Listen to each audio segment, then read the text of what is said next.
Hello students. Today's topic is partition of a set and equivalence classes.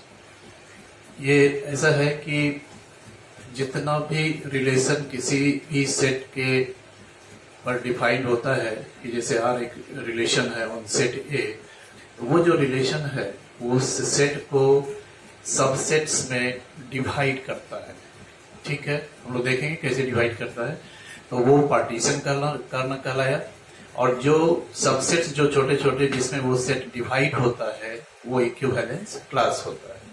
लेकिन इसको थोड़ा सा देखिए कि डिटेल करते हैं इसको हम लोग. उसमें करीब हम 10 पेज का पीडीएफ भी भेजे हैं सिर्फ इक्विवेलेंस क्लासेस और पार्टीशन पर कि वो क्लियर हो पावे. बात थोड़ा सा कठिन है, इसको समझने का प्रयास कीजिए कि partition of A set and equivalence classes.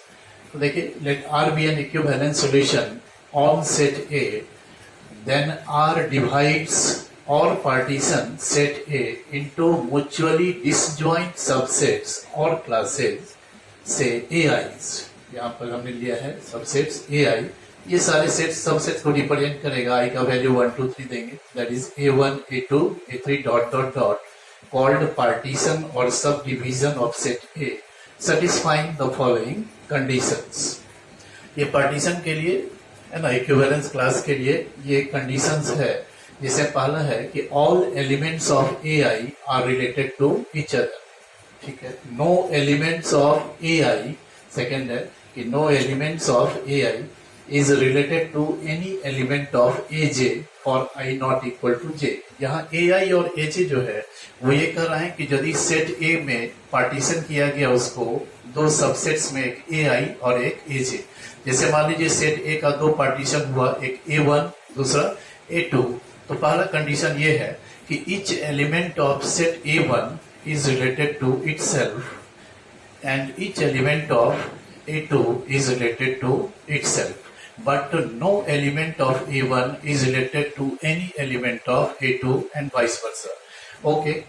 Third condition ये है कि AI यूनियन AJ, जैसे दो सबसेट्स है A1 A2, तो उस दोनों के यूनियन से हमको होल सेट प्राप्त हो जाए. और दूसरा कि उस दोनों में कोई भी एलिमेंट कॉमन नहीं हो, that is AI intersection AJ phi हो जाएगा for I not equal to J. तो ये पार्टीशनिंग कहलाता है कि रिलेशन R जो है वो जिस सेट में डिफाइंड होता है उस सेट को वो डिफरेंट सबसेट्स में डिवाइड करता है. वो ग्रुप ऑफ 2 सबसेट्स भी हो सकता है, ग्रुप ऑफ 3 सबसेट्स भी हो सकता है एंड सो ऑन. तो ये जो है ये पार्टीशनिंग कर रहा है. और जो सबसेट्स हमारा निकलता है उससे वो सब का सब एक एक इक्विवेलेंस क्लास कहलाता है. तो दूसरा एक पॉइंट है कि the subsets AI and AJ are called equivalence classes. लेकिन इस चीज को समझने के लिए इसको थोड़ा डिटेल करेंगे हम. थोड़ा ध्यान से देखिए क्या है. ठीक है, इसको हम मिटा लेते हैं, ये तो आपके पीडीएफ में भी होगा ही. एक एग्जांपल हम लोग देखते हैं इसमें कि let R be a relation on set A.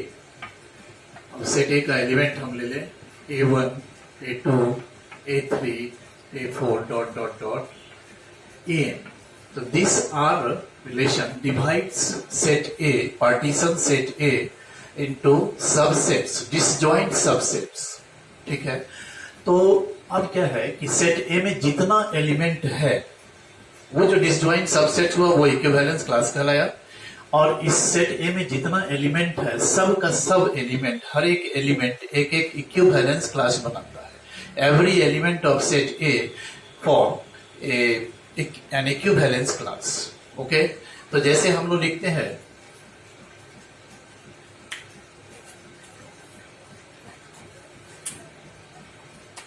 A1 belongs to set A,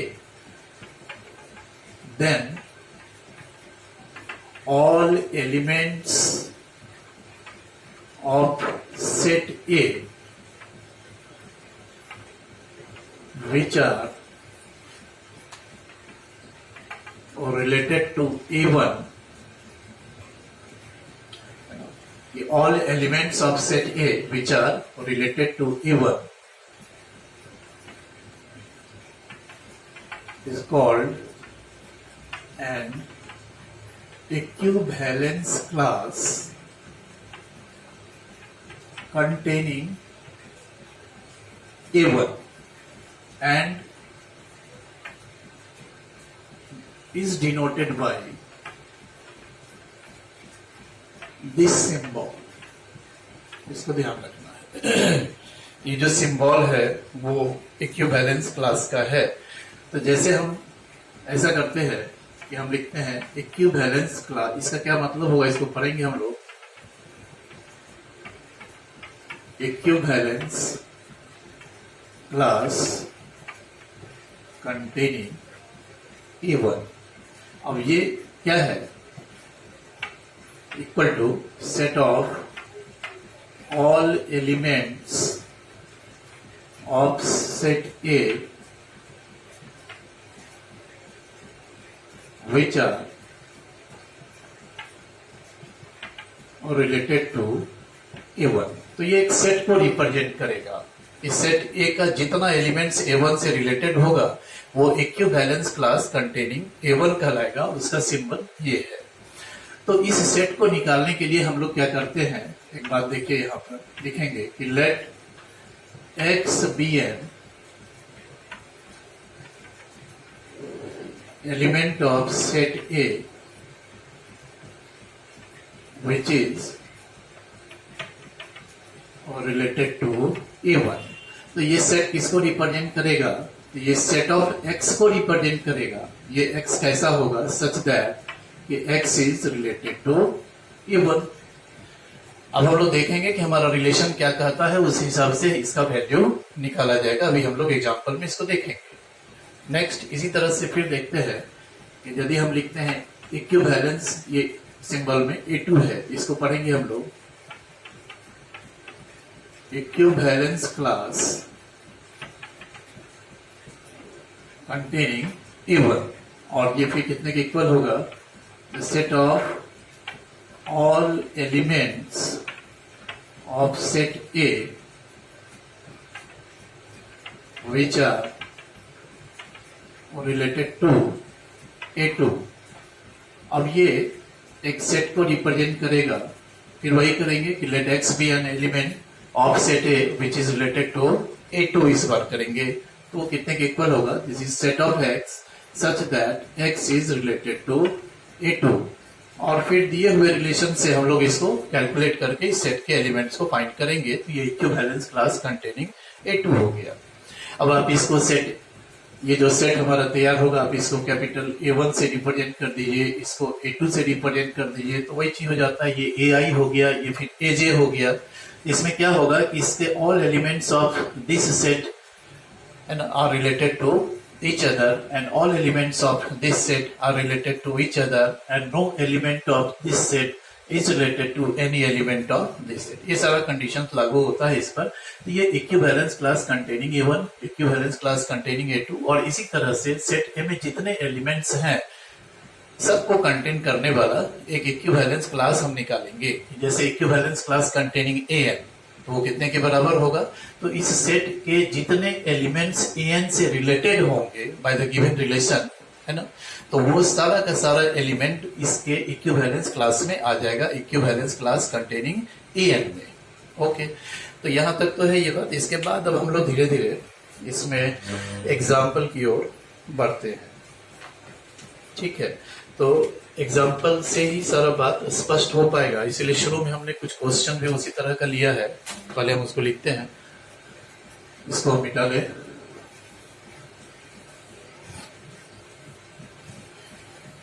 दो या तीन क्वेश्चन बताना होगा, बाकी सब आप देखेंगे।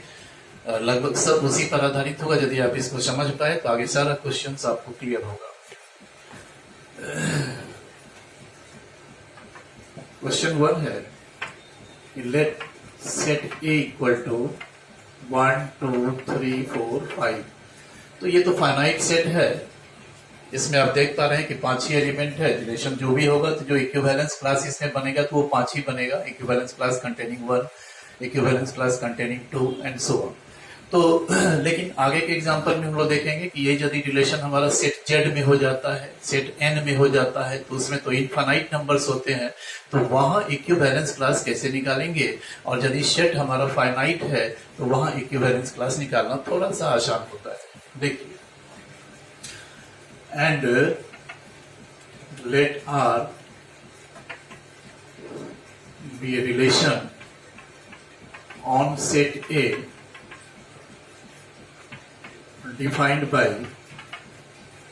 R equal to set of ordered pairs AB such that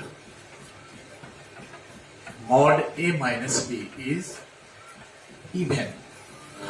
Okay, तो क्वेश्चन है कि डिवाइड और partition set A as a disjoint subsets या ब्रैकेट में है इक्विवेलेंस क्लासेस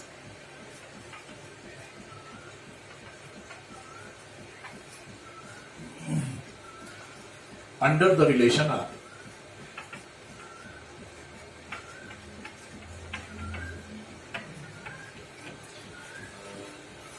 तो यहाँ सेट का एक्चुअली हमको पार्टीशनिंग करना है। सारे इस सेट के सब सेट्स हम इससे तैयार करेंगे, इसे पार्टीशन करेंगे हम लोग। तो ऐसा है कि R divides set A into mutually disjoint subsets और इक्विवेलेंस क्लासेस। तो वो कौन सा इक्विवेलेंस क्लासेस होगा? Equivalence class containing 1, containing 2, 3, equivalence class containing 4 and equivalence class containing 5। ये 5 इक्विवेलेंस क्लास हमको इसमें तैयार होगा। तो हम इसमें एक एक को निकालते हैं। देखिए,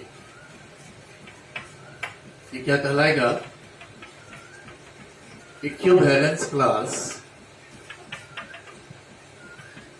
कंटेनिंग 1 इक्वल टू होगा set of all elements in A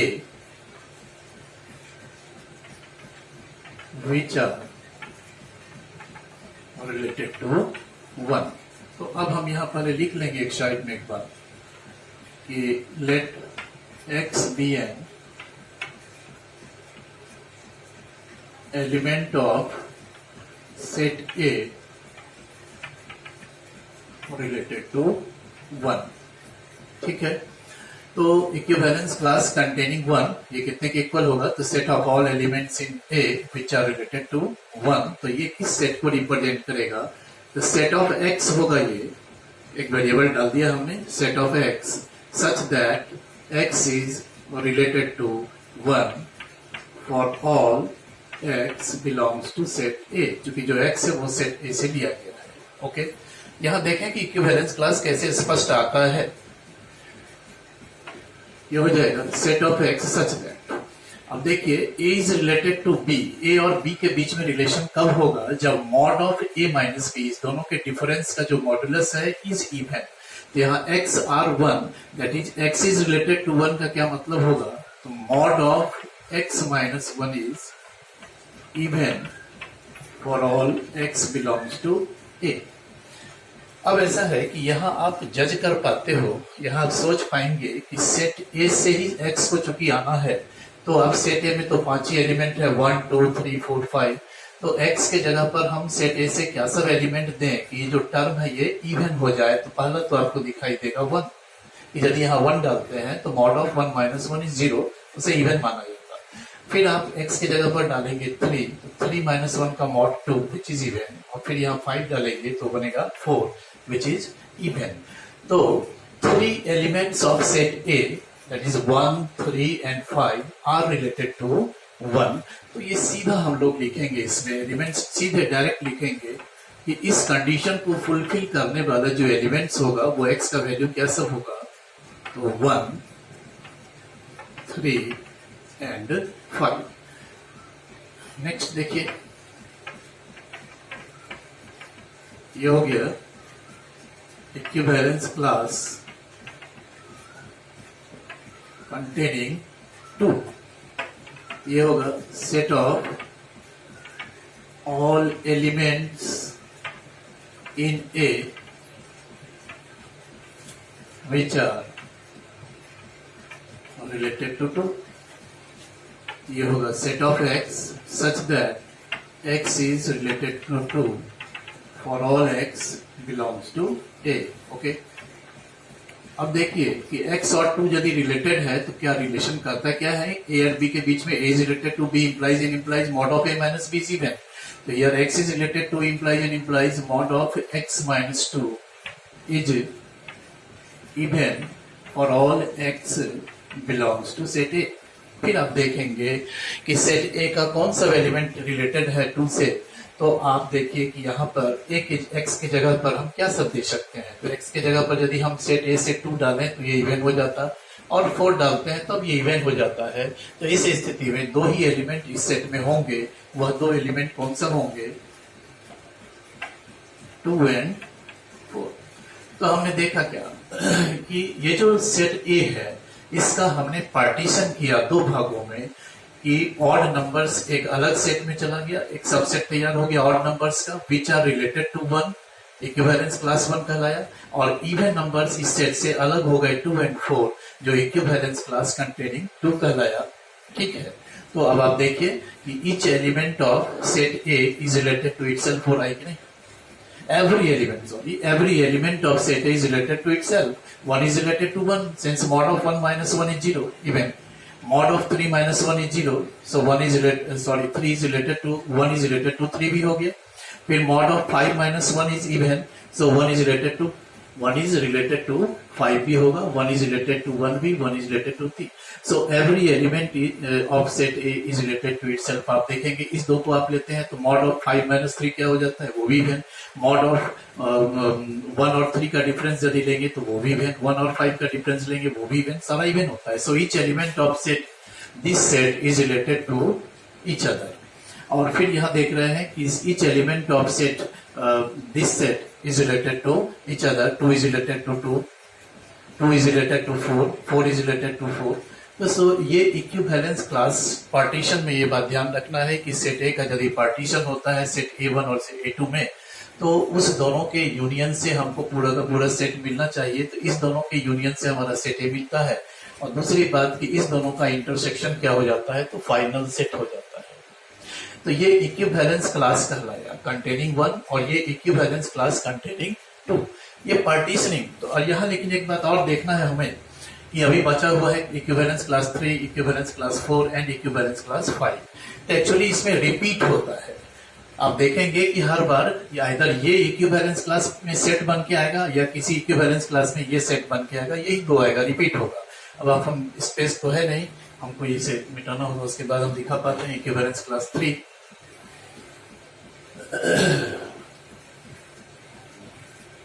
इसको रहने दीजिए।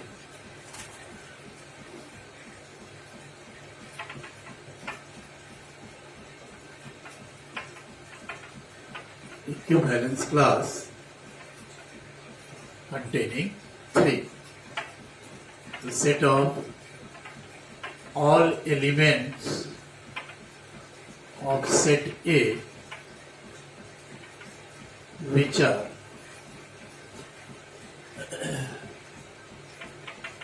related to 3।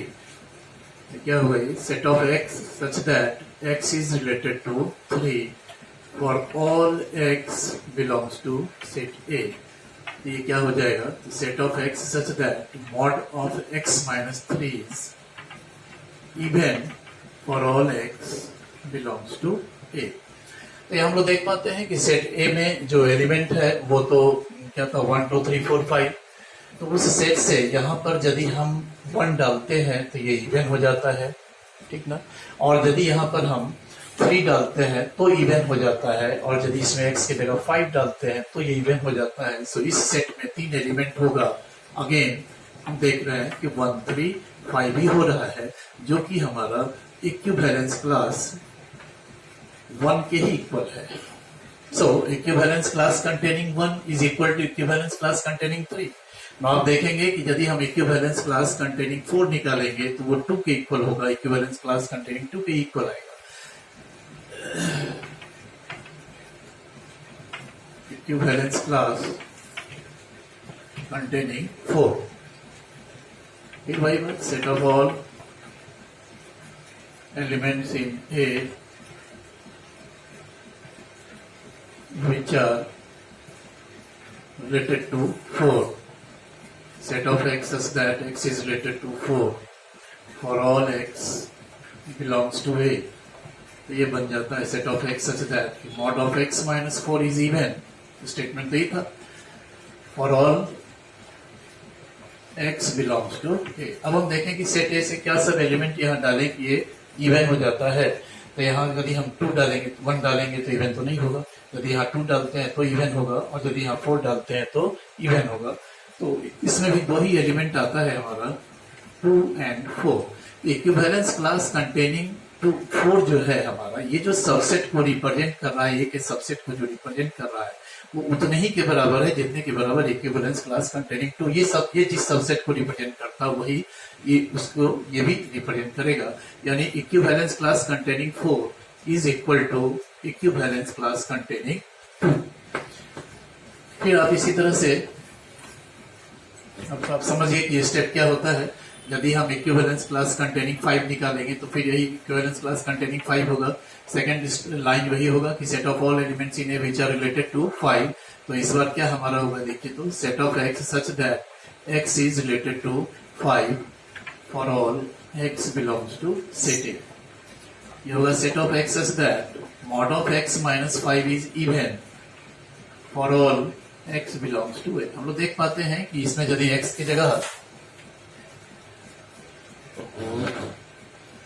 सॉरी ये लाइन आपको नहीं दिखाई दे रहा है, ठीक है हम फिर से लिखते हैं, भी जगह का थोड़ा कमी है. देखिए तो इक्विवेलेंस क्लास कंटेनिंग 5. तो ये हमारा क्या हो जाएगा, set of all elements in a वही बात which are related to 5. तो ये हो गया set of x such that x is related to 5 for all x belongs to A. ये हो गया set of x such that mod of x minus 5 is even for all x belongs to A. तो set A से यदि यहाँ आप 1 देते हैं तो ये 5 होता है, यदि यहाँ 3 देते हैं तो 5 होता है, और यदि यहाँ 5 डालते हैं तो ये इवन होता है. आप 1 दें तो क्या बन जाता है 4, आप यहाँ 3 डालें तो क्या बन जाता है 2,